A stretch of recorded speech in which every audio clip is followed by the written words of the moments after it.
দানব প্রকৃতির আজরাইল যখন আপনার আমার সামনে আইব, ও যুবক ভয়ে দেখবেন মানুষ আত্মহারা হয়ে যাবে। ও যুবক, এই জন্য আজরাইল এমন ভাবে আপনাকে থাবা দিবে, এমন ভাবে আপনার রুটাকে ধরবে, দরিয়ার টানলে ছিঁড়ে নিয়ে চলে যাবে, কোনো ওজর মানবে না, কোনো কৈফিয়ত চলবে না। ও যুবক বাবারা আমার, এই দুনিয়ার কোনো কথাই তো শুনবে না, হুকুম আসার সঙ্গে সঙ্গে পড়ে থাকবে দুনিয়ার মায়া ছেড়ে চলে যেতে হবে রে আমার বাবারা আমার। দেখা যায় বাবা জিন্দা, সন্তান দুনিয়ার মধ্যে নাই,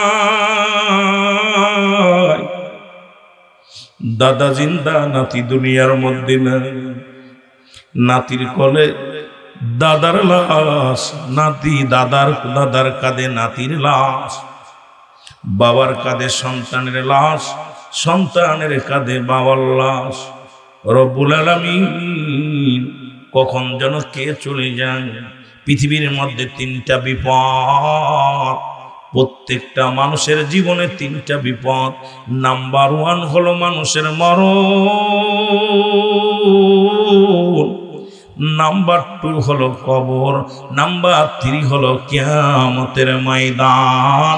জোরে জোরে চিল্লায়া বলা যাবে না আল্লাহু আকবার। যদি সময় পায় পরে যাব আলোচনা, আমার মূল আলোচনার দিকে যেতে হবে। আমার বন্ধুগণ, যেটা বলতেছিলাম, পৃথিবীর মধ্যে আসার একটা সিরিয়াল আছে যার কোনো সিরিয়াল নাই। 2টার সময় মানুষের মৃত্যু হয়, একটা হলো রাতের বেলা, একটা হলো দিনের বেলা। ও যুবক, দিন শুরু করেছি, রাতও শুরু করলাম, দিন শেষ করলাম, রাত শুরু করেছি, রাতও হয়তো কারো শেষ হবে, কারো শেষ হবে না। আগামীকাল সূর্যোদয় হবে কেউ বলতে পারি না। আপনার আমার জন্য পরবর্তী সময় কি নিয়ামত বয়ে আনতেছে আপনি নিজেও জানেন না, আমিও জানি না। এখান থেকে বাড়ি যেতে পারবো কেউ বলতে পারি না, এখান থেকে ঘরে ফিরে যাব স্ত্রী পুত্রর কাছে কেউ জানি না। ও যুবক, ও আমার বাবারা, আমার দিলের কান্ডা লাগাও শুরু। এর 2টা টাইমে মানুষের মরণ হয়,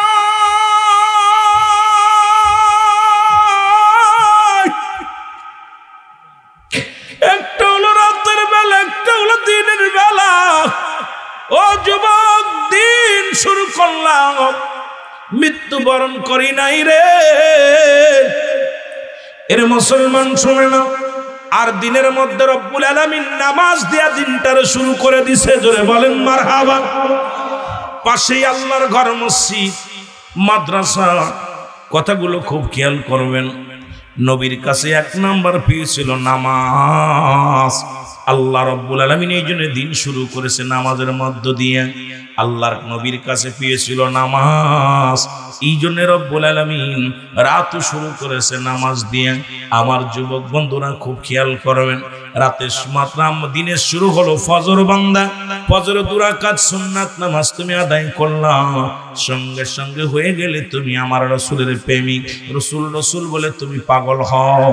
নবী বলেন হায়াতি খায়রুল লাকুম, আমার হায়াতের জিন্দেগিটা আমার উম্মতের জন্য কল্যাণ স্বরূপ। যেহেতু রসুল আসছে আপনার মঙ্গলের জন্য, যেহেতু রসুল আসছে আপনার কল্যাণের জন্য, এর সেই নবীর 2 রাকাত সুন্নাত নামাজ যখন আদায় করলাম, সঙ্গে সঙ্গে তুমি হয়ে গেলে আমার নবীর প্রেমিক।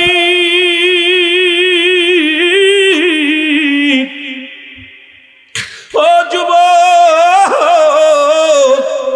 এইবার 2 রাকাত ফরজ নামাজ তুমি আদায় করলাম, সঙ্গে সঙ্গে তুমি হয়ে গেলে আমার আল্লাহর গোলাম।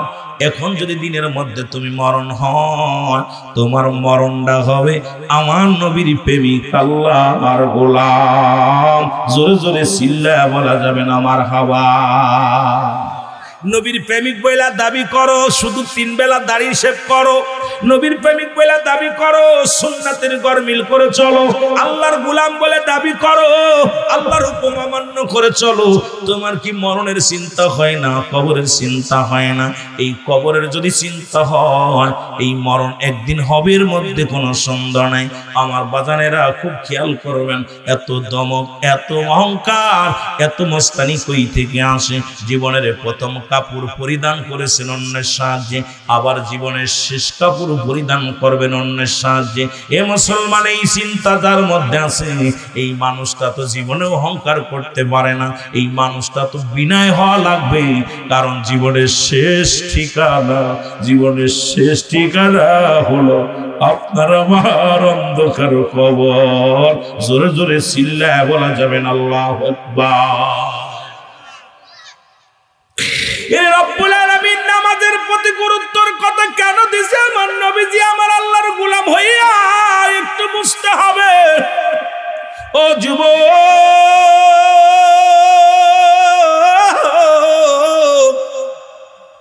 এরে মুসলমান, দিনের বেলা মৃত্যু হয় না, রাত্রে মরণ হবে, এর মধ্যে কোনো সন্দেহ নাই।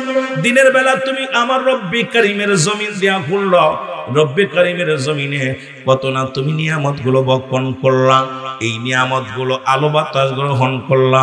বান্দারে রাত শুরু হয়ে গেল, রাতের শুরু হলো মাগরিব। বান্দা 3 রাকাত ফরজ নামাজ তুমি আদায় করলা, সঙ্গে সঙ্গে তুমি হয়ে গেলে আমার আল্লাহর গোলাম। আর আল্লাহর গোলাম যদি হয়ে যাও, কবরে ভয় নাই, বিচারে ভয় নাই, ফুলসিরাতে ভয় নাই। আল্লাহর গোলাম যদি হইতে পারো রে যুবক, ও যুবক, মাওলার গোলাম যদি হতে পারো, তোমার জীবনটা ধন্য হয়ে যাবে, তোমার জীবনটা বড় ধন্য হয়ে যাবে। এবার 2 রাকাত সুন্নাত নামাজ তুমি আদায় করলা, সঙ্গে সঙ্গে তুমি হয়ে গেল আমার নবীর প্রেমিক। এখন রাতের মধ্যে যদি তোমার মরণ হয়, তুমি হবো আমার আল্লাহর গোলাম, নবীর প্রেমিক। জোরে জোরে চিল্লায়া বলা যাবে না মারহাবা। রাসূলুল্লাহ নিজে বলেন, আমার সাথে আমি নবী হাত ধরে জান্নাতে নিব। ওয়াদা কার?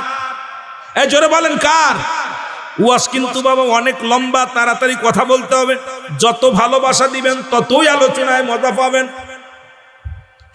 এ মুসলমান, গভীর মনোযোগ।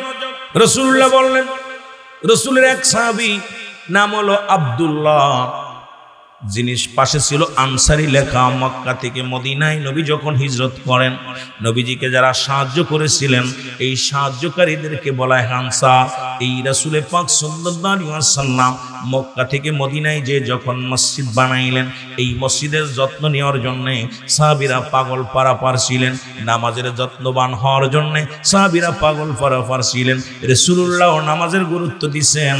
নবীজি ওয়াজ করতেছে এইভাবে, আমি যেমন ওয়াজ করি এইভাবে রাসূলুল্লাহ সাহাবীদেরকে নিয়ে দাঁড়ায় দাঁড়ায় বলতেছে, সাহাবীরা রে, আমি নবী তোমাদেরকে ওয়াদা দিলাম, কথা দিলাম, আমি নবী তোমাদেরকে হাত ধরে জান্নাতে নিব। নবীজি সাহাবীরা বলে, হুজুর সেই কাজটা কি? আমার নবী বলেন, শুনে নাও। সেই কাজটা হলো, কোন ব্যক্তি যদি 5 ওয়াক্ত সালাত, 5 ওয়াক্ত নামাজ সময় মতো ওক্ত মতো আদায় করতে পারে, আমি নবী কথা দিলাম তারে হাত ধরে জান্নাতে নিয়ে যাব।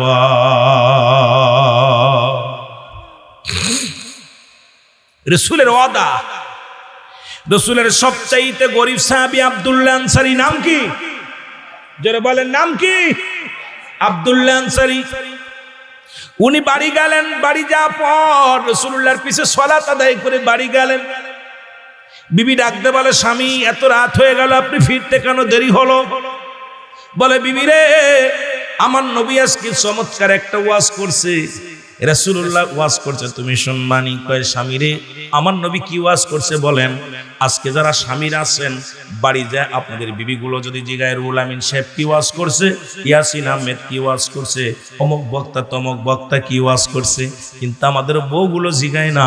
আমাদের বউগুলো জিগায়, বাজারে কি কোনো মহাল পিলি, কি কোনো মেলায় ছিল, একটা বাদাম তো হাতে করে আনতে পারো নাই, ঠিক না? জিগায় না, আমাদের বিবিরা জিগায় না। এরে আব্দুল্লাহ আনসারীর বিবি ডাকতে বলে, স্বামী,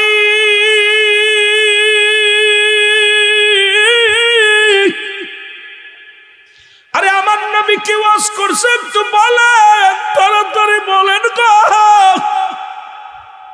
আরে সঙ্গে সঙ্গে আব্দুল্লাহ আনসারী ডাকতে বলে, বিবি রে, আমার নবী ওয়াজ করছে, কোন ব্যক্তি যদি 5 ওয়াক্ত সালাত, 5 ওয়াক্ত নামাজ সময় মতো ওক্ত মতো আদায় করতে পারে, আমার নবী তার হাত ধরে জান্নাতে নিয়ে যাবে। জোরে জোরে চিল্লায় বলা যাবে না মারহাবা। আনসারী বিবি ডাকতে বলে, স্বামী আপনার কাছে অনুনয় বিনয় করে একটা দাবি করব, আপনি আমাকে একটা সুযোগ করে দিবেন। যেহেতু আমি আপনার বিবি, আপনি আমার স্বামী, আপনাকে আমি খেদমত করি, আপনার হুকুম মেনে চলি, আপনি আমাকে একটু সুযোগ করে দিবেন, আমিও যেন 5 ওয়াক্ত সালাত সময় মতো ওক্ত মতো আদায় করতে পারি। স্বামী বলেন, বিবিরে আমি ওয়াদা করলাম, এই সুযোগটা আমিও তোমারে করে দিব। জোরে বলেন মারহাবা। রাসূলুল্লাহর পিছে নামাজ প্রতিদিন আদায় করে আব্দুল্লাহ আনসারী নামাজ শেষ করে বাড়িতে এক দড়ি বাড়ি চলে আসে। রাসূলুল্লাহ বললেন, সাহাবীরা রে, আমার আনসারীর খবর কি? দেখি সালাম ফিরে, আসসালামু আলাইকুম ওয়া রাহমাতুল্লাহ, আসসালামু আলাইকুম ওয়া রাহমাতুল্লাহ। সালাম ফিরে দেখি আব্দুল্লাহ আনসারী দৌড়ায় চলে যায়। কারণটা কি? আমার আনসারীর খবর নেও। বলে, হুজুর হয়তো দুনিয়ার কোন ঝামেলার মধ্যে আছে। বলে, না না, আমি নবী নিজেই খবর নিব। রাসূলুল্লাহ চলে গেলেন আনসারীর বাড়িতে। সালাম দা, আসসালামু আলাইকুম ইয়া আহলাল বাইত, আসসালামু আলাইকুম। 3 বার সালাম দিলেন নবীজি। 3 বারের একবারও সালামের জবাব পাইলেন না। রাসূলুল্লাহ মনে বড় কষ্ট পাইয়া ফিরে চলে আসলেন। ও আমার বাবারা, আমার বন্ধুরা আমার, এখন তো পর্দার বিধান মানি না। পর্দার বিধান যদি মানি, কোনো ঘরে যাইয়া সালাম দিলে অনুমতি যদি না পাও, সালামের জবাব না পাইলে ঘরে ঢোকার ইখতিয়ার নাই।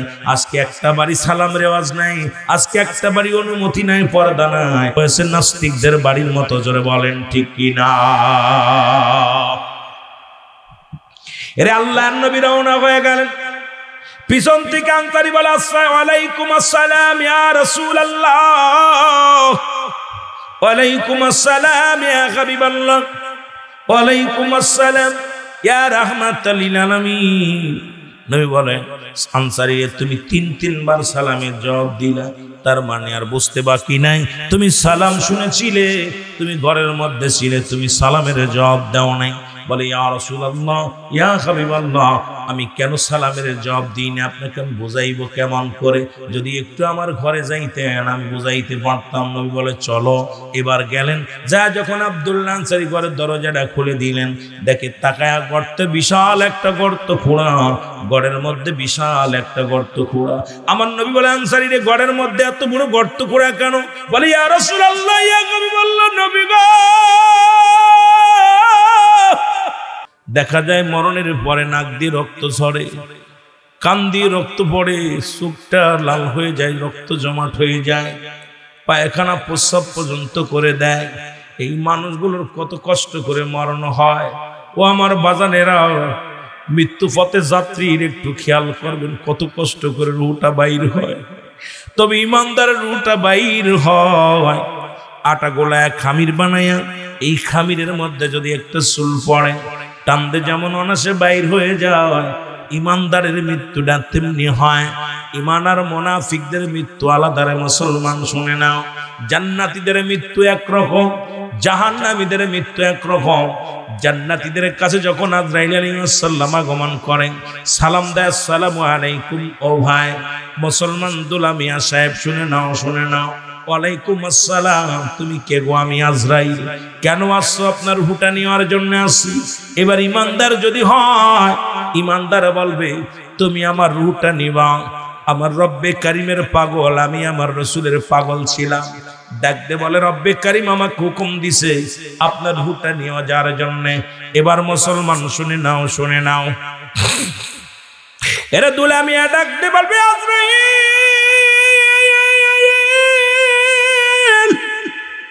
তুমি আমার নিতে আইছো গো।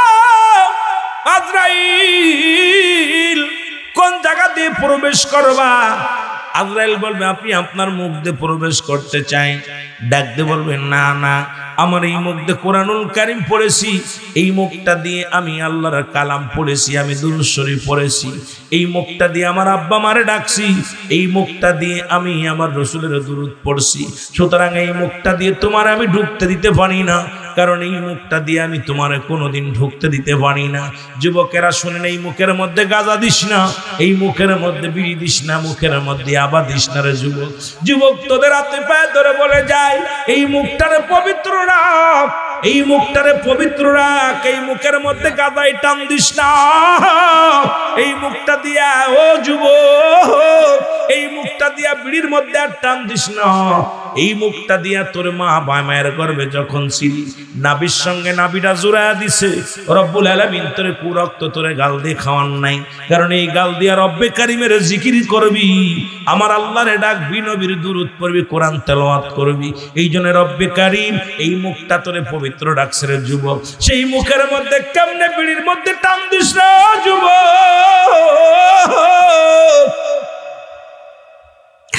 এই মুখ দিয়া কেমনে মুখের মধ্যে গাঁজা গুলি দাও, এই মুখের মধ্যে কেমনি আবা দাও, এই মুখটা দিয়া কেমনে, ও যুবক, কেমনে তুমি মিথ্যা কথা বলো, এই মুখ দিয়ে ফাইসা কথা বলো, এই মুখ দিয়ে কাউকে গালি দাও।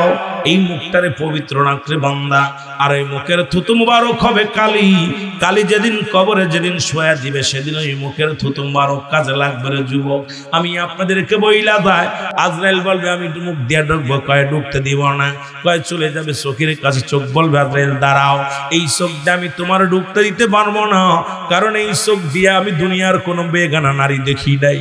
এই চোখটা দিয়ে আমি দুনিয়ার মধ্যে, এই দুনিয়ার মধ্যে আমি আল্লাহর ঘর দেখে দেখি আমি মসজিদে হেঁটে যাইতাম। এই চোখ দিয়ে দুনিয়ার কোনোদিন আমি সিনেমা দেখি নাই, এই চোখ দিয়ে কোনো নারী নাচানো দেখি নাই, এই চোখ দিয়ে কোনোদিন ফাইসা নারী দেখি নাই। আমার এই চোখ দিয়ে আমি খোদার কুরআন দেখে দেখে পড়েছি, আলেম ওলামারে দেখেছি, মার মুখের দিকে তাকাইছি, বাবার মুখের দিকে তাকাইছি মায়ার নজরে। কোনোদিন আমি অন্যায় কোন দিকে এই দৃষ্টিশক্তি দিই না। সুতরাং আমার চোখ দিয়ে তোমার ঢুকতে দিতে পারি না। আজরাইল ফিরে যাও, চলে যাবে মুসলমান কানের কাছে, কান বলবে আজরাইল দাঁড়াও, আমার এই কান দিয়ে কোনোদিন অশ্লীল বেয়ানা গান শুনি নাই। এই কান দিয়ে কোরআন আলেম ওলামা যখন আলোচনা করতো, আলোচনা শুনতাম, কোরআন থেকে তেলাওয়াত তো শুনতাম, সত্যের কথাগুলো বলা হতো, আমি এই কান দিয়ে শুনেছি। জীবনে কোনোদিন গান বাজনা শুনি নাই, এই কান দিয়ে আমি কোনোদিন ফাইসা কথা শুনি নাই। সুতরাং আমার এই কান দিয়ে তোমার ঢুকতে দিতে পারি না। চলে যাবে মুসলমান হাতের কাছে, হাত বলবে আজরাইল দাঁড়াও, এই হাত দিয়ে আমি কোনোদিন গানের প্যান্ডেলে টাকা দিই নাই, এই হাত দিয়ে আমি কোনোদিন জোয়ার প্যান্ডেলে টাকা দিই নাই, আমার এই হাত দিয়ে কোনোদিন নাটপটি দিয়ে টাকা দিই না, এই হাত দিয়ে কোনোদিন আমি ফাইসা কাজে কোনোদিন টাকা পয়সা উড়াই নাই। এই আমার এই হাত দিয়ে দান ধ্যান করেছি, মসজিদে দান করেছি, মাদ্রাসায় দান করেছি, আমার এই হাত দিয়ে গরিব অসহায় মানুষের সাহায্য করেছি, আমার এই হাত দিয়া দুনিয়ার মধ্যে ইসলামের কল্যাণের জন্য, কাজের জন্য ব্যয় করেছি। সুতরাং আমার এই হাত দিয়ে ঢুকতে দিতে পারবো না। চলে যাবে মুসলমান মাথার কাছে, মাথা বলবে আজরাইল দাঁড়াও, আমার এই মাথা দিয়ে দুনিয়ায় অন্য কোনো মানুষকে সেজদা করি না, দুনিয়ার অন্য কারো সেজদা করি নাই, একমাত্র প্রভু, একমাত্র আমার আল্লাহ, সেই রব্বে কারিমের সেজদায় নত হয়ে রব্বে কারিমকে ডেকেছি। সুতরাং আমার মাথা দিয়ে তোমার ঢুকতে দিতে পারি না। আজরাইল চলে যাবে পায়ের কাছে, পা বলবে আজরাইল দাঁড়াও, আমার এই পা দিয়ে কোনোদিন আমি গান বাজনার দিকে যাই নাই, অন্যায় দিকে পাটা বাড়াই নাই। যখন আলোচনার ময়দান ওয়াজ নসিহত হতো, আমি গুটি গুটি পায়ে রওনা হয়ে যাইতাম ওই জান্নাতের বাগানে, মসজিদের দিকে চলে যেতাম, ভালো কাজের দিকে পাটা বাড়াইছি, কোনো অন্যায় দিকে চলি নাই। সুতরাং আমার এই পা দিয়ে তোমার ঢুকতে দিতে পারি না। আজরাইল দাঁড়িয়ে থাকবে, আমার আল্লাহ ডাকতে বলবে আজরাইল, ওরে আমার ইমানদারের রুটে আনতে গেছো, সময় শেষ হয়ে গেছে, চলে আসো, যাও তুমি জান্নাতের মধ্যে যাও, জান্নাতের বিবরণ গুলো তারে দেখায়া দাও, জান্নাতের বিবরণ গুলো, জান্নাতের নিয়ামত গুলো তারে দেখা দাও। জোরে জোরে চিল্লায়া বলা যাবে না আল্লাহু আকবার। দানব প্রকৃতির আজরাইল যখন আপনার আমার সামনে আইব, ও যুবক ভয়ে দেখবেন মানুষ আত্মহারা হয়ে যাবে। ও যুবক, এই জন্য আজরাইল এমন ভাবে আপনাকে থাবা দিবে, এমন ভাবে আপনার রুটাকে ধরবে, দরিয়ার টানলে ছিঁড়ে নিয়ে চলে যাবে, কোনো ওজর মানবে না, কোনো কৈফিয়ত চলবে না। ও যুবক বাবারা আমার, এই দুনিয়ার কোনো কথাই তো শুনবে না, হুকুম আসার সঙ্গে সঙ্গে পড়ে থাকবে দুনিয়ার মায়া ছেড়ে চলে যেতে হবে রে আমার বাবারা আমার।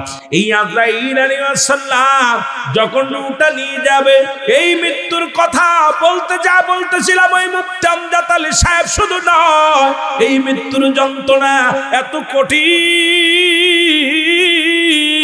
এই মৃত্যুর যন্ত্রণা এত কঠিন, যেটা মরিয়ম আলাইহিস সালাম, ঈসা আলাইহিস সালাম যখন ঈসা আলাইহিস সালাম মা মরিয়মকে জিন্দা করলেন, জিগাইলো বাবা মা গো, ও মা মরিয়ম তোমার মৃত্যু যন্ত্রণা কেমন হয়েছে রে মা গো? কয় মা বাজান রে, আমার তোমার দুনিয়া আনতে যত কষ্ট না হয়েছে, আমি মরিয়মের মনে হলো আমার দেহ থেকে চামড়াটা কে যেন জোর করে ছিনিয়ে নিয়েছে, আমার দেহ থেকে চামড়াটা যেন কে যেন গা থেকে জীবিত মানুষের খুলে নিয়ে গেছে, এত যন্ত্রণা আমি অনুভব করেছি। আর মুসলমান, আল্লাহ বলে আজরাইল তাড়াতাড়ি যাও, ঈসা নবীর জানে আসো তার মার রূহটা কেমনে করে নেওয়া হয়েছে। ঈসা নবীর কাছে আসলেন আজরাইল আলাইহিস সালাম, ডাকতে সালাম দা, আসসালামু আলাইকুম নবী ঈসা। আগে বলো আজরাইল আমার মার রূহটা কেমনে বাইর হয়েছে।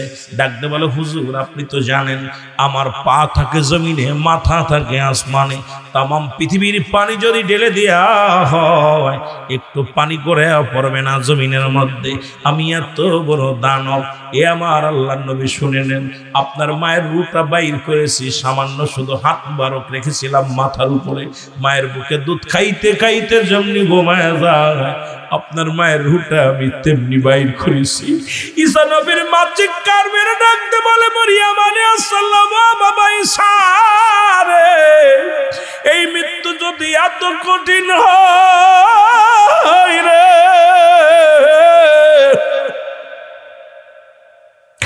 এই মৃত্যু যদি এত কঠিন হয়, কঠিন মৃত্যুটা কত কঠিন হয় ও আমার আল্লাহ, প্রত্যেকটা মানুষেরই মরণের পেয়ালা পান করা লাগবে, বাঁচার কোনো পথ নাই, বাঁচার মতো কোনো ওষুধ নাই। আজ পর্যন্ত যত নবী রাসূল গাউস কুতুব আছে, ফিরআউন নমরুদ কারণ যারা খোদাই দাবি করেছে, সবাই আল্লাহ দুনিয়া থেকে নিয়ে গেছেন। আমাকেও কোন দিন যেন ডাক এসে যাবে, এই দুনিয়ার মায়া ছেড়ে আমাকেও চলে যেতে হবে। একমাত্র স্রষ্টার মৃত্যু নাই, সৃষ্টির মৃত্যু আছে। যেহেতু সৃষ্টি কুলে আমরা দুনিয়ার মধ্যে আগমন করেছি, এই মরণের পেয়ালা পান করতেই হবে, এর মধ্যে কোনো সুন্দর নাই, ধরে বলেন ঠিক কিনা?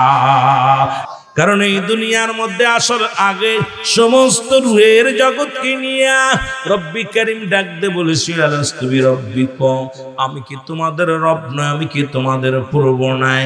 সবাই বলেছিলাম কালু বালা, স্বীকার করলাম আপনি আমাদের রব, আপনি আমাদের মালিক। সুতরাং সবাই তো স্বীকার করলাম আপনি আমাদের প্রভু, আপনি আমাদের মালিক। যদি মালিক মেনে আসো, মালিকের কাজ যদি না করো বেতন পাওয়া সম্ভব নয়। মালিকের কর্মচারী হইয়া মালিকের বিরোধিতা করো, যুবক তুমি ওই মালিকের সঙ্গে নাফরমানি করো, মালিকের সঙ্গে বিদ্রোহী করো, ওই মালিকের হুকুম না মানিয়া তোমার মন গড়া মতো চলো, অথচ মালিককে কথা দিয়েছো আপনি আমার রব, আপনি আমার মালিক, আপনি আমার খোদা। এই দুনিয়ার ভিতরে সেই মালিকের অবাধ্য হইয়া তুমি যদি চলো, খোদার কসম তোমার জন্য জাহান্নাম হবে ঠিকানা। আল্লাহ কয়েকটা নয়, দুটি নয়, আমি আল্লাহ প্রস্তুতি করে রাখলাম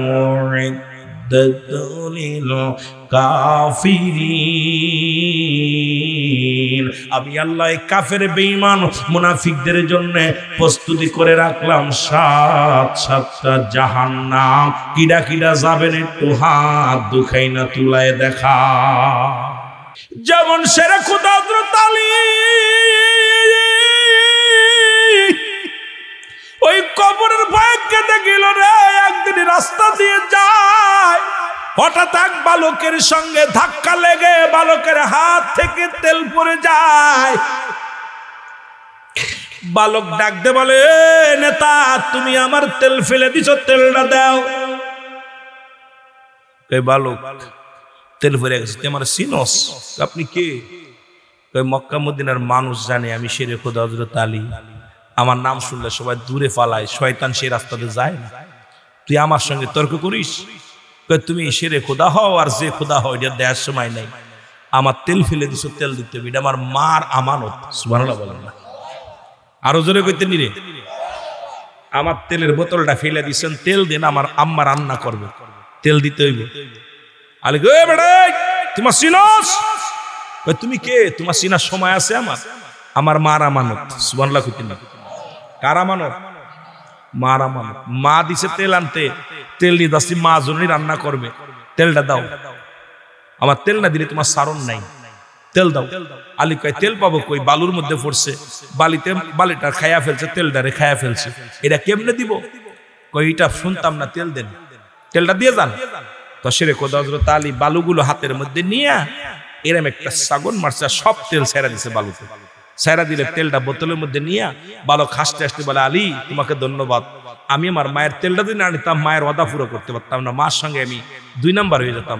আমার মার তেলটা তুমি ফেরত দিছো, আমি তোমার ধন্যবাদ জানাই, রওনা হয়ে দিছে। সুবহানাল্লাহ বলেন না?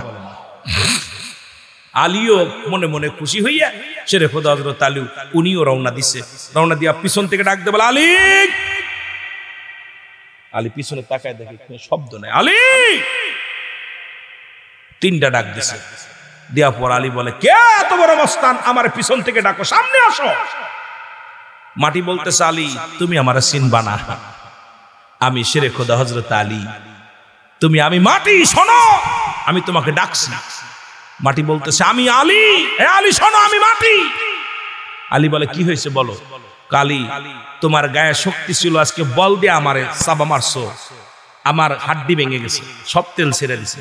তুমিও মনে রাখো, বেশি দিন দেরি নয়, আমার ভিতরে আসবা, আমি তখন এমন একটা চাপ দিব, সেদিন তোমার হাড্ডিগুলো ভেঙে যাবে। আল্লাহু আকবার। শেরে খোদা হযরত আলী এমন বেগে একটা চিৎকার মারছে, একটা চিৎকার মাইরা দৌড় দিছে বাড়ি। দৌড়ায় যে 1 বছর খালি কান্দে আলী মাফের জন্য, আল্লাহ ওই কবরে যেদিন শুইব মাটি তোমার চাপ দিব। 10 জন সাহাবী তো নবীজি দুনিয়া থেকে জান্নাতের সংবাদ দিয়ে দিয়েছে। রাসূলুল্লাহ বলছে, আবু বকর ফিল জান্নাতি, উমর জান্নাতি, উসমান জান্নাতি, আলী জান্নাতি, এরকম সাহাবীদের নাম দইরা 10 জন সাহাবীর নাম রাসূল পাক সাল্লাল্লাহু আলাইহি সাল্লাম ঘোষণা করছে, এরা জান্নাতে যাবে। জোরে বলেন না মারহাবা। শেরে খোদা কাঁদতেছে। এক ঈদুল ফিতর নামাজ শেষ করে শেরে খোদা হযরত আলী একদরই বাড়ি চলে গেছে। খুব খেয়াল করবেন, আমার নবীজি সালাম ফিরে আমার আলী গেল কোথায়, আমার আলী গেল কই? সাহাবীরা বলে, ইয়া রাসূলুল্লাহ, ইয়া হাবিবাল্লাহ। হযরত আলী দেখলাম কানতে কানতে রওনা দিছে। নবীজি চলে গেলেন ছুটে বাড়ি যায় সালাম দিলেন। ঘরে থেকে ফাতেমা রাদিয়াল্লাহু তাআলা বলে, মা আব্বাজান আপনার জামাতা তো কানতেছে, আজকে অজার নয়নে কানতেছে, জামাত শেষ করে আইসা অজার নয়নে কানতেছে। আমার নবী বলে, আলী রে তুমি কানতেছো কেন? বলি, ইয়া রাসূলুল্লাহ আমি কানতেছি, আপনি আমার জান্নাতি ঘোষণা করছেন। ইয়া রাসূলুল্লাহ আপনি তো আমাকে জান্নাতের সংবাদ দিবেন, কিন্তু ওই মাটি যে আমার সঙ্গে কথা বলছে, মাটি আমার হাড্ডি গুড্ডি ভেঙে ফেলবে। বলে, কি বলতে চাও? বলি, ইয়া রাসূলুল্লাহ একদিন আমি মাটিকে চাপ দিয়েছিলাম, মাটি চাপ খায় তার হাড্ডি ভেঙে গেছে। মাটি আমাকে বলেছিল, আলী তুমি আমার ভিতরে যেদিন আসবা আমিও তোমাকে দেখে নিব। ইয়া রাসূলুল্লাহ আজকে ঈদের দিন তো আমি আজ পর্যন্ত সংবাদ শুনতে পাইলাম না, 1 বছর পার হয়ে গেল। ওই মাটি যে আমারে ক্ষমা করবে, আমার তো ভিতরে যেতে হবে, ওই মাটির ভিতরে যেতে হবে। ওই মাটি যেদিন আমার সঙ্গে দুর্ব্যবহার করবে, ইয়া রাসূলুল্লাহ আপনি তোমাকে জান্নাতের সংবাদ দিয়েছেন, কিন্তু ওই কবর থেকে আমি কেমনে রক্ষা পাবো? ওই মাটি তো আমার ছাড়বে না। আমার নবীজি আর শেরে খোদা হযরত আলীর জন্য দোয়া করলেন, হযরত আলী রাদিয়াল্লাহু তাআলার জন্য দোয়া করলেন। আর আলীর চোখের পানি এমন ভাবে অজার নয়নে ঝরেছিল, মাটি থেকে আওয়াজ আসে, আলী তোমার কান্না দীর্ঘ 1 বছর ধরে কেঁদেছো, আমি মাটি তোমাকে ক্ষমা করে দিলাম। জোরে বলা যাবে না মারহাবা। জিকির কত প্রকার কি জিকির কত প্রকার কি উদাহরণ সহ যদি কেউ বলতে পারো মুসলমান, মাঝে মাঝেই বলি তারে বকশিশ দেওয়া হবে। সর্বনায় তাবলিগ, আমলিগ, বিএনপি, জামাত, যত শ্রেণীর মানুষ আছেন বাবারা আমার খুব খেয়াল করবেন। জিকির শব্দের অর্থ হলো স্মরণ করা, আল্লাহকে স্মরণ করা। জিকির হলো 2 ভাগে বিভক্ত, একটা হলো জাহিরি, একটা হলো বাতিনি। যেহেতু জিকির করে শুরু করেছে আলোচনা, একটু বোঝায় না দিয়ে গেলে আপনাদের বিভ্রান্তির মধ্যে পড়ে যাবেন মুসলমান বাবারা আমার। একটা হলো জাহিরি জিকির, যা হচ্ছে স্পষ্ট জিকির আল্লাহ আল্লাহ আল্লাহ। বাতিল জিকিরটা হলো চুপে চুপে জিকির। ও যুবক, দেখা যায় মসজিদের কোণে বইয়া, ঘরের মধ্যে বইয়া টুকটুক করে জিকির করা হয়, চুপে চুপে জিকির করা হয়। এই বাতিল জিকিরটা আবার দুই ভাগে বিভক্ত। একটা হলো ঠোঁট বন্ধ জিহ্বা চালু, আর একটা ঠোঁট বন্ধ জিহ্বাও বন্ধ। মানব দেহের বাম দুধের নিচে একটা হাড়, হাড্ডি নিচে একটা গোস্ত। আরবিতে বলে কল্ব, ইংলিশে বলে হার্ট, বাংলায় বলে হৃৎপিণ্ড। এটা যাদের পবিত্র, সমস্ত দেহ রাজ্য পবিত্র। এই কলব নামের বস্তুটা যদি পবিত্র হয়ে যায়, সমস্ত দেহর মধ্যে আল্লাহ আল্লাহ জিকিরে জারি হয়ে যায়। জোরে বলেন না মারহাবা। এই জন্য 6 লতিফা জানার দরকার। 6 লতিফা জানলে ওয়াজ শুনতে মজা লাগে। আলোচনার মধ্যে এই লতিফাগুলো কার কোথায় বাড়ি, কার কি চাহিদা, কথা বলছিনি। প্রত্যেকটা নফসের চাহিদা আছে। কোন নফসের কি চাহিদা, এই চাহিদাগুলো মানুষের বোঝানোর দরকার আগে। আমার বন্ধুগণ, আমার গভীর মনোযোগ। এই জন্য এই কলবের মধ্যে দেখেন, যাদের জিকির জারি হয়ে গেছে, কলব যাদের জিন্দা হয়ে গেছে, তরঙ্গ প্রত্যঙ্গ রব্বে কারিমের জন্য পাগল হয়ে গেছে। এই জিকির আবার কিতাবের ভাষায় 4 ভাগে বিভক্ত। মুসলমান শুনে নেন, তিরমিজি শরীফের 2য় খণ্ড 175 নাম্বার পৃষ্ঠা। যদি কারোর বাড়ি কিতাব থাকে মিলায় নেবেন। এতদিন জিকির করেছেন আল্লাহ, আল্লাহর জিকির না গোনা। এই জিকিরটার নাম হলো ইসমে জাতের জিকির। জোরে জোরে চিল্লায় বলা যাবে না মারহাবা। এখন চরমোলাগি বললাম, চরমোনা, মানিকগঞ্জ, সারসিনা, ফুরপুরা শরীফ, দেওয়ানবাগ, বান্ডারি, তাবলি, কামলি। জিকিরটাকে জানতে হবে, তারপরে ব্যঙ্গ করতে হবে। জিকির কোনো বাবার নয়, জিকির কোনো পীরের নয়, জিকির কোনো মৌলবীর নয়, জিকির কোনো আলেম সাহেবের নয়। জিকির হলো আমার আল্লাহর। জোরে বলেন ঠিক কিনা, আর একটু জোরে বলেন। এই যতদিন দেখেন আল্লাহ আল্লাহ জিকির না, এই জিকিরটার নাম হলো ইসমে জাতের জিকির। আল্লাহ আল্লাহ আল্লাহ। আলহামদুলিল্লাহ বলেন। বাইহাকি শুআইবুল ঈমানের 1ম খণ্ড 337 338 নাম্বার পৃষ্ঠা। দলিলগুলো নিয়ে যাবেন, আগে পৃষ্ঠাগুলো গণবেন। এই কিতাবের মধ্যে এতদিন জিকির করেছেন মুসলমান 337 338 নাম্বার পৃষ্ঠার মধ্যে এতদিন জিকির করেছেন কালেমার জিকির। নো, কালেমার জিকির নয়। জিকিরটার নাম হলো নাফি জাতের জিকির। লা ইলাহা ইল্লাল্লাহু মুহাম্মাদুর রাসূলুল্লাহ। কানজুল মানের 1ম খণ্ড 214 নাম্বার পৃষ্ঠা। আমি নাম্বার বলতেছি, কিতাবের নাম বলতেছি। না পাইলে অফেন্স, চ্যালেঞ্জ, ভয়ের কোনো কারণ নাই। এতদিন জিকির করেছেন, তওবার জিকির। নো নো, এই জিকিরটার নাম হলো তাওয়াতের জিকির। লা হাওলা ওয়ালা কুওয়াতা ইল্লা বিল্লাহ। জোরে বলা যাবে না মারহাবা, আর একটু জোরে বলেন মারহাবা। ইবনে মাজার মধ্যে 4th নম্বর জিকির সুবহানাল্লাহ আলহামদুলিল্লাহ লা ইলাহা। এখন আমরা কিতাব দ্বারা জিকির কেন? আমরা খালি সুন্নিরা খালি আল্লাহ আল্লাহ জিকির করি না, কালেমার জিকির করি, আল্লাহ আল্লাহ জিকির করি, সুবহানাল্লাহ জিকির করি, আলহামদুলিল্লাহ জিকির করি, কালেমার জিকির করি, সব জিকিরগুলো করি। আর সুন্নিরা এক কথায় বলতে পারি, আমরা কিতাবের বাইরে কোনো কিছু আমরা করি না। সুন্নিয়াতের যেগুলো বিধান আছে, ইসলামের বিধান যেগুলো আছে, এগুলো আমরা মেনে চলি। এটা দেখে অনেক মানুষের চোখই লাগে, কষ্ট হয়। আলেম ওলামা শুধু সুন্নিরা খালি বন্ডামি করে না রে বাজান না, সুন্নিরা কোনো বন্ডামি করে না, কারণ ইরা রব্বে কারিমের জন্য পাগল। জোরে জোরে বলেন ঠিক কি না? সুতরাং এইটা নিয়ে বিস্তারিত আলোচনা করতে গেলে সময় লাগবে। আমি খালি প্রকারভেদটা বলে গেলাম। আমার বাজানেরা, এই যে 4 ভাগে বিভক্ত করে দিয়ে গেলাম জিকির, জাগে একটা কথা বুঝায় দিই। জিকির শব্দের অর্থ হলো স্মরণ করা। কি করা? স্মরণ করা। এই জিকির করবেন সকাল সন্ধ্যা রাত দিন 24 ঘন্টা অন্তরে অন্তরে সবসময় জিকির করবেন। আল্লাহ আল্লাহ আল্লাহ আল্লাহ আল্লাহ। খাইতে বসতে সবসময় আল্লাহ আল্লাহ আল্লাহ। রব্বে করিমের নামে যদি কুরবানি হতে পারো, রব্বে করিমের যদি গোলাম হতে পারো, তোমার জীবনটা আবার ধন্য হয়ে যাবে। জোরে বলেন মারহাবা, আর একটু জোরে বলেন মারহাবা। এখন এক শ্রেণী আলেম বলবো, হুজুর এটাও করলাম, কিন্তু এই যে মাথা ঝাঁকাইলেন, এটা তো মানতে পারি না। আমি কইলে সবচেয়ে বড় বেকুব, কারণ ও বেকুবের বাচ্চা বেকুব। কারণ আল্লাহকে ডাকার সময় সবচেয়ে বেশি জিকির করে কোরআনের পাখিগুলো, যারা কোরআনুল কারীমের গোলাম, যারা কোরআনের হাফেজ। দেখুন, বিসমিল্লাহির রহমানির রহিম, ইন্নাল্লাযীনা ক্বালু রাব্বুনাল্লাহু সুম্মা ইসতাকামু তাতানাজ্জালুল মালাঈকাতু আল্লাহু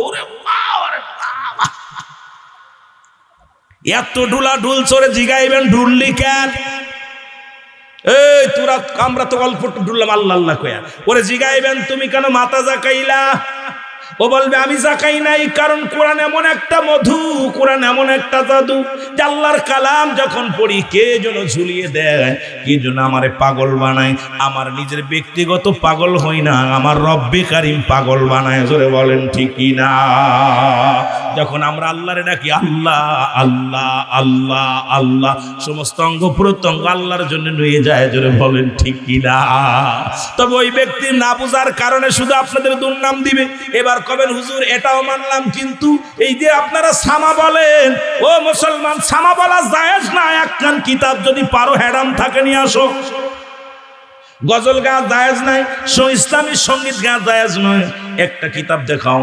কারণ আমরা যখন গজল গাই, রসুলের পাক সাল্লাল্লাহু আলাইহি ওয়াসাল্লাম মেম্বারে বয়া খুতবা দিতেন, আর একটা মেম্বারে বইয়া সাহাবীদের মুসলমান নবীজিকে নাচ শোনাতেন, হাম শোনাতেন, কবিতা আবৃত্তি করে শোনাইতেন।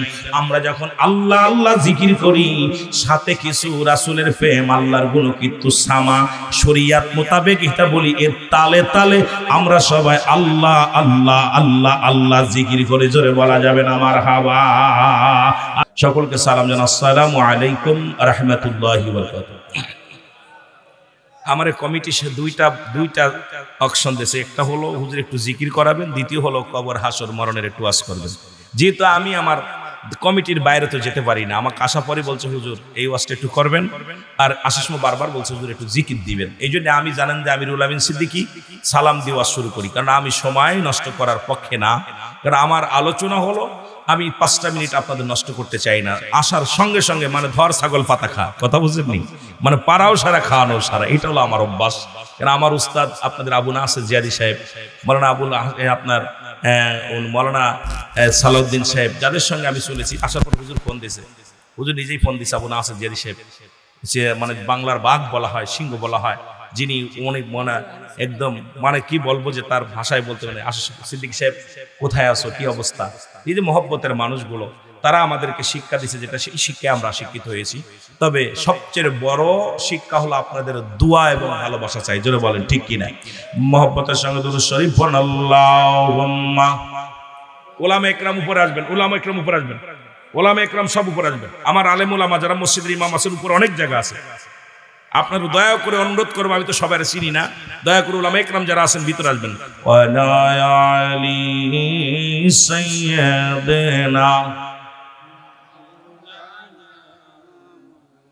এ ভাইরা আমার বন্ধুরা, একটু জিকির করলাম, আর একটু জোরে জোরে চিল্লায়া বলা যাবে না আল্লাহু আকবার। এর কলব তোমার জিন্দা রবে, মরণ হবে না, বল কলব তোমার জিন্দা রবে। এর সময় থাকতে দমে দমে, সময় থাকতে দমে দমে মৌলার ডাকো না,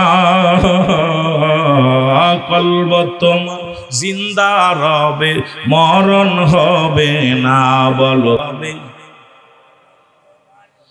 দেহ খানি জিন্দা করে শুইতে পারো যদি অন্ধকারে, দেহ খানি জিন্দা করে শুইতে পারো যদি অন্ধকারে, অন্ধকার অন্ধকার রয় না, হবে আলোর বাসনা, কলব তোমার জিন্দা রবে, মরণ হবে না, বলো কলব তোমার। গলা খাই করে ভাই, একটু জোরে জোরে বলেন, কলব তোমার। গলা টান দেয়, একটু মহব্বতে বলেন, কলব তোমার। ইংলিশে বলে হার্ট, আরবিতে বলে কল, বাংলায় বলে হৃৎপিণ্ড। এইটাকে পবিত্র করো, মারহাবা বলো। কলব তোমার জিন্দা রবে, মরণ হবে না, বলো কলব তোমার জিন্দা রবে। নামাজ রোজা পুঁজি করে যাও যদি বাই অন্ধকারে, হালাল খাইয়া দেহ গোড়ে যাও যদি বাই অন্ধকারে, অন্ধকার কি অন্ধকার রবে, হবে আলোর বাসনা। কলব তোমার জিন্দা রবে, মরণ হবে না, বলো কলব তোমার। আরো জোরে জোরে বলেন, কলব তোমার জিন্দা রবে, মরণ হবে না। ওর সময় থাকতে আল্লাহ তাআলার সময় থাকতে দয়াল নবীর করো যত না। কলব তোমার জিন্দা রবে, মরণ হবে না, বলো কলব তোমার। এ দুনিয়ার মুসলমান,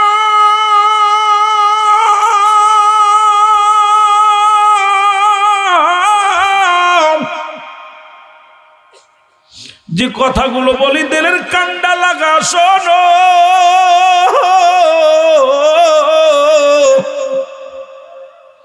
আর আমার বিবি নামাজগত ছিল, এই কারণে আপনার উত্তর দিতে পারি। আমার নবী চোখের পানি ছেড়ে বললাম, সরি রে, তুমি কি শুনাইলা রে? ওই আব্দুল্লাহ আনসারী, আয় আয় রে, আমি নবী কথা দিলাম রে, তোদের স্বামী স্ত্রী দুজনকে নিয়ে আমি নবী জান্নাতে প্রবেশ করব। জোরে জোরে চিল্লায়া বলা যাবে না মারহাবা। মদিনা যাইতে পারলাম না, মদিনা সার ব্যবস্থা নাই, মদিনা যাইতে পারলাম না, মদিনা দেখতে পারলাম না, বল মদিনা যাইতে পারলাম না, মদিনা। আমি অসহায় তাই এত দূরে রই, ভালো অসহায় তাই এত দূরে রই, দূর থেকে সালাম জানাই, বলো দূর থেকে সালাম জানাই, মদিনা যাইতে পারলাম না, মদিনা। আরো জোরে বলেন, মদিনা যাইতে না, মদিনা। মদিনার নাম কত মধু,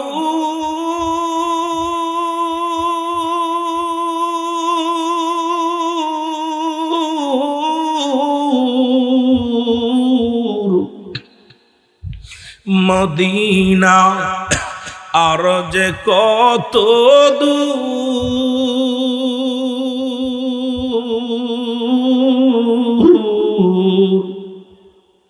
ওই মদিনার পথের দুলি, ওই মদিনার পথের দুলি মাখতে পারলাম না, মদিনা যাইতে পারলাম না, মদিনা। আওয়াজ দিয়ে বলেন, মদিনা মদিনা দেখতে পারলাম না, বল মদিনা যাইতে পারলাম না।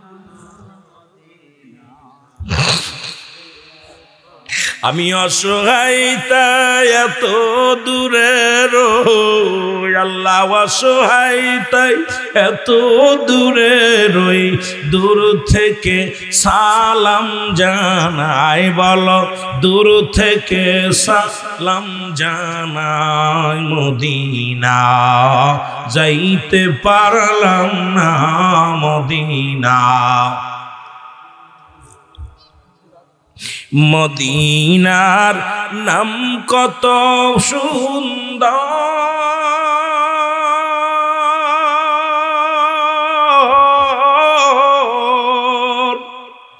মদিনা কেড়েছে অন্তর।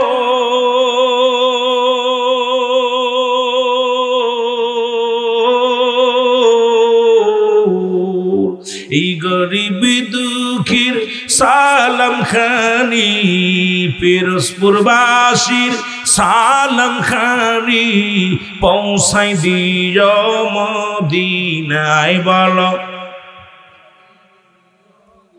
আরো জোরে বলেন, পৌঁছাই দিও মদিনায়। মদিনা যাইতে পারলাম না, মদিনা দেখতে পারলাম না, মদিনা যাইতে পার।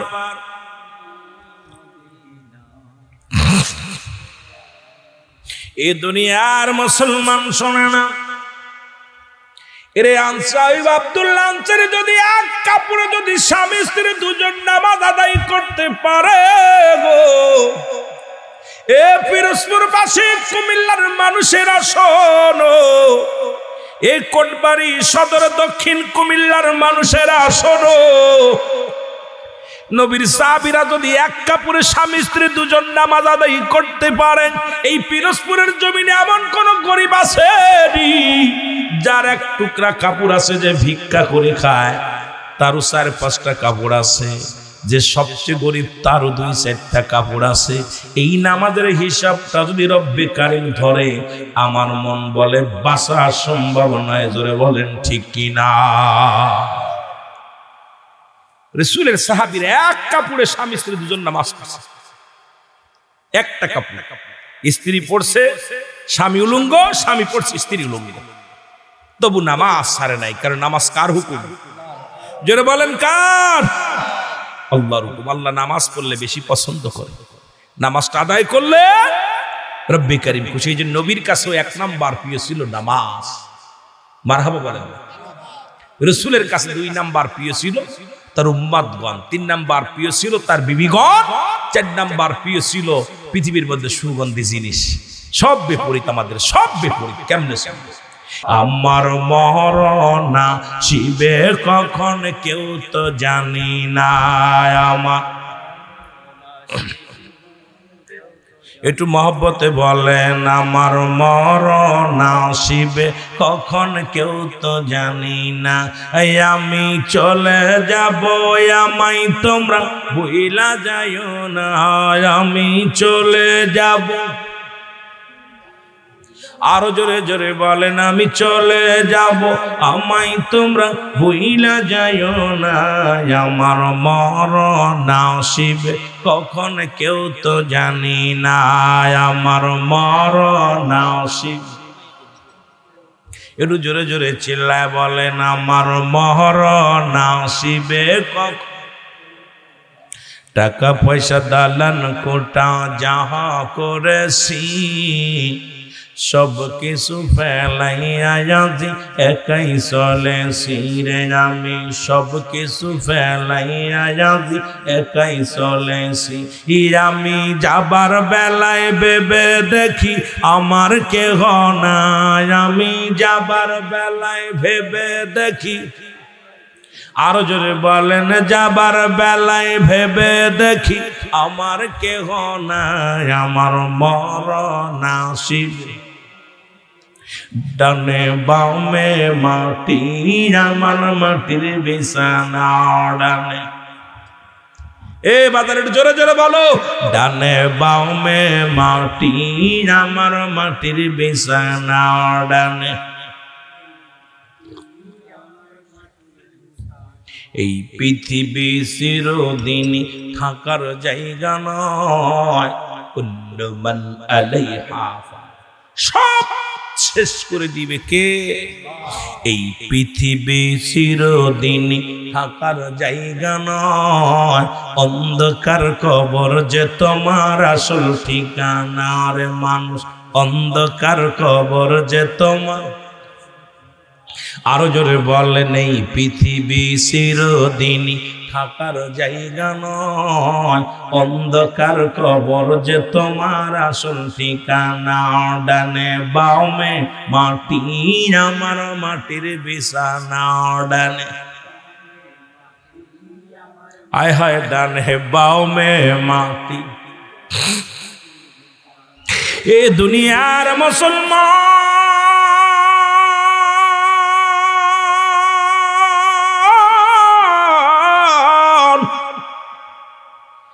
যে কথাগুলো বলতেছিলাম দিলের কান্ডা লাগা শোনো গো।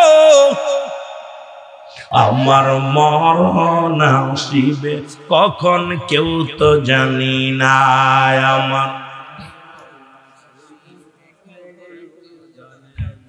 আরো জোরে জোরে চিল্লায় বলেন, আমার মরণ আসিবে কখন কেউ।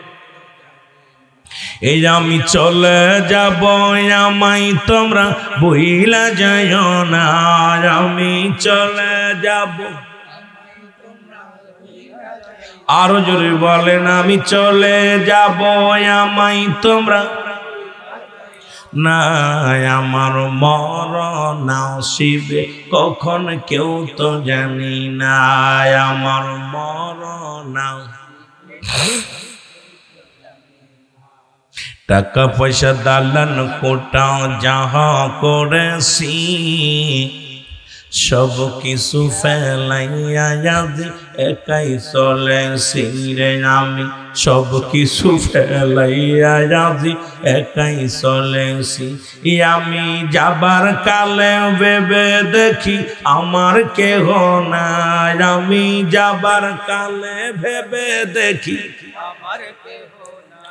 আমার মরণ আসিবে কখন কেউ তো জানি না, ডানে বামে মাটি আমার মাটির বিছানা, ডানে বামে মাটি। এরে মুসলমান, কার জন্য তুমি সুদ খাও, কার জন্য তুমি ঘুষ খাও? ও যুবক, কার জন্য তুমি অন্যায় করো, কার জন্য ব্যভিচার করো? এই দুনিয়ার কেউ তোমার নয়, তোমার নয়। বুঝে বললাম, কুল্লু মান আলাইহা ফান। আল্লাহ কয় বান্দারে, এই জমিনটা আমি সব শেষ করে দিব, এই জমিনের মধ্যে যা কিছু আছে আমি আল্লাহ চূর্ণ বিচ্ছিন্ন করে দিব, এই জমিনের মাটিগুলো পুড়ে আমি তামা বানায়া দিব,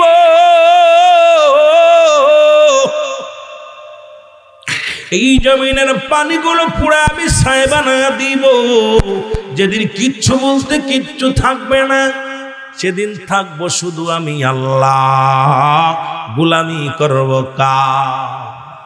আর একটু আসতে কবেননি, গোলামি করব কার? হুকুম মানব কার? কোন বুকাদের কাছে ওয়াজ করতে আসলাম? বুঝলি কোন জগতে আসলো? আহারে ওয়াজ শুনতেছে, কয় সুর শুনতেছি খালি বয়া বয়া। আমি কলাম কিডা কিডা জাহান্নামে যাবেন প্রস্তুতি করে রাখছে কাফের বেঈমান মুনাফিকদের জন্য, নাফরমানদের সঙ্গে নাফরমানীদের জন্য আল্লাহ 7টা জাহান্নাম প্রস্তুতি করে রাখছে। তো বললাম কিডা কিডা যাবেন? 7 উঠেছে, আমরা যাব। তাহলে ওয়াজ কারে শোনাইতেছি? এই জন্য আমি মাঝে মাঝে একটা গজল গাই খুব, ও রাসূল দেখা যান, ও নবী দেখা যান গো, তামাম পৃথিবী বইরা গেছে, সারা পৃথিবী বইরা গেছে, ইবলিস শয়তান নবী দেখা যান, ও নবী দেখা যান গো, নবী দেখা যান, ও নবী দেখা যান। আরো জোরে জোরে বলেন, ও নবী দেখা। এই সারা বাংলা বইরা গেছে, তামাম বাংলা বইরা গেছে, নবীজি বিলি শয়তান নবী দেখা যান, ও নবী দেখা যান। মসজিদেতে আজান দিলে লোক যায় না জামাতে, টিভি আর বিসি আর লইয়া আসে তামাশাতে। মসজিদেতে আজান দিলে মুসলমান যায় না যে জামাতে, মোবাইল ফোন আর টিভি লইয়া আসে তামাশাতে। মরণ যে হইবে নবী, মরণ যে হইবে নবী, বুঝেও বোঝে না যে নবী দেখা যান, ও নবী দেখা যান গো।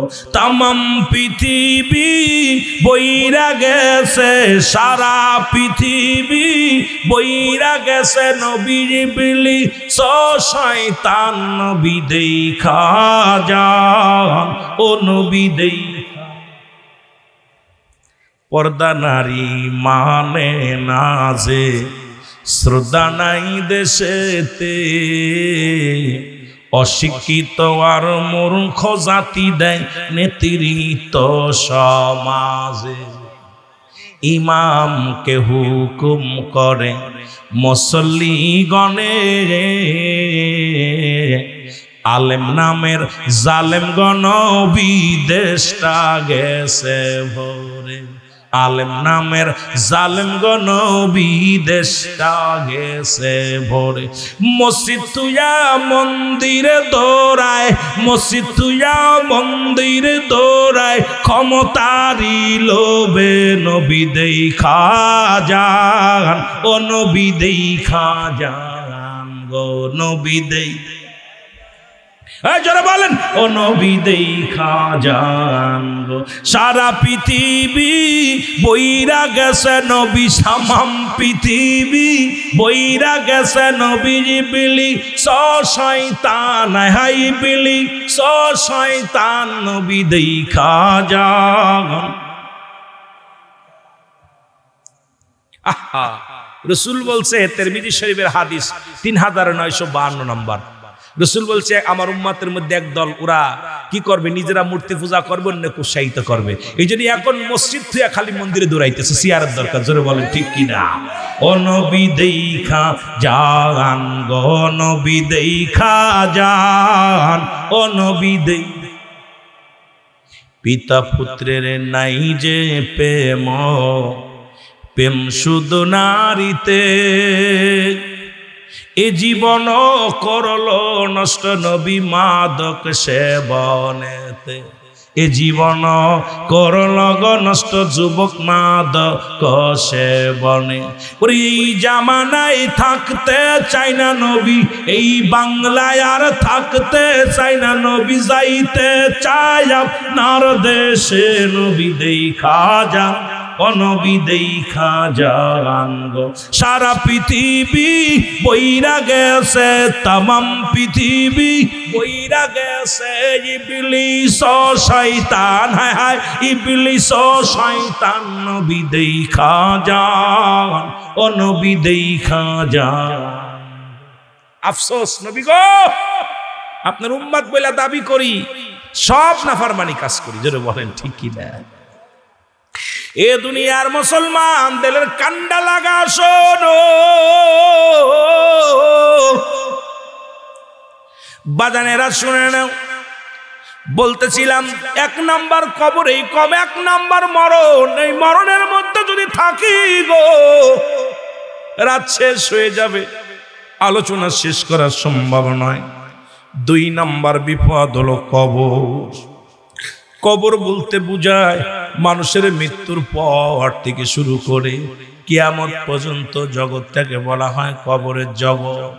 আমার বাবারা, আমার দিলের কান্ডা লাগা শোনো, কবরে কোনো সকাল নাই, কবরে কোনো রাত নাই, দিন নাই, কবরে সকাল আর সন্ধ্যা নাই। কবরে শুরু আছে যার, শেষ হলো কিয়ামত পর্যন্ত। আবাদান আবাদান চিরস্থায়ী কবরে থাকতে হবে একমাত্র ঠিকানা। ও যুবক, যুবকরা, ওই কবরের কথা যদি কারুর একবার অন্তর ভিতর আসে রে,